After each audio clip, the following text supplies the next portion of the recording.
Assalamualaikum warahmatullahi wabarakatuh. Perkenalkan, nama saya Andirina Karlina dari kelas C Teknik Sipil Bangunan Gedung. Saya akan membawakan materi tentang permeabilitas dan rembesan. Permeabilitas tanah. Tanah adalah kumpulan partikel padat dengan rongga yang saling berhubungan. Rongga ini memungkinkan air dapat mengalir di dalam partikel melalui rongga dari satu titik ke titik yang lebih rendah. Sifat tanah yang memungkinkan ini melewatinya pada berbagai laju alir tertentu disebut permeabilitas tanah. Sifat ini berasal dari sifat alami, yaitu granular tanah, meskipun dapat dipengaruhi oleh faktor lain seperti air terikat di tanah liat. Jadi, tanah yang berbeda akan memiliki permeabilitas yang berbeda. Hukum Darcy. Kasus aliran air melalui pori tanah dianggap aliran laminar, di mana kecepatan alirannya proporsional terhadap gradien hidrolik atau V sama dengan K kali I, di mana Q adalah jumlah air yang mengalir melalui penampang dengan luas A dan berbanding lurus dengan konstanta K yang disebut Darcy coefficient of permeability atau umumnya disebut coefficient of permeability.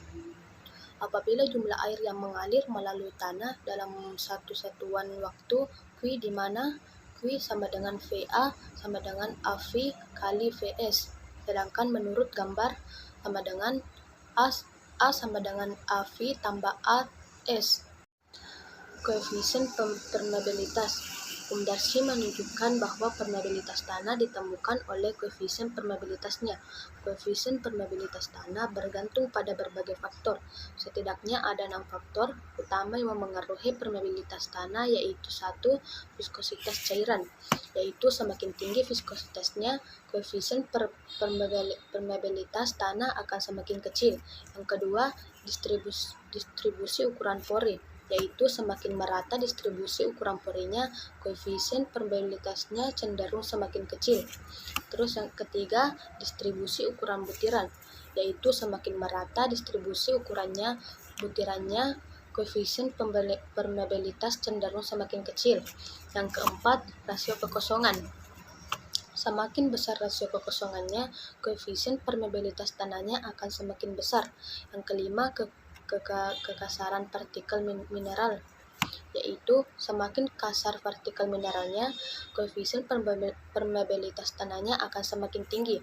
Yang keenam, derajat kejenuhan, yaitu semakin jenuh tanahnya, koefisien permeabilitas tanahnya akan semakin tinggi. Koefisien rembesan. Kecepatan aliran rata-rata dari air yang mengalir melalui tanah sebagai akibat dari gradien hidroliknya.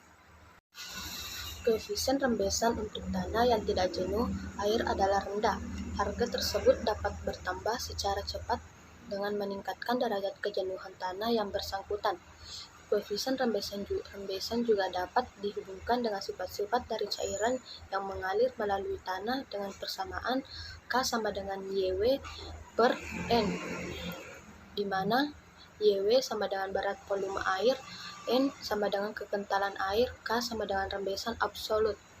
Demikian yang sempat saya sampaikan, semoga bermanfaat bagi semua. Assalamualaikum warahmatullahi wabarakatuh.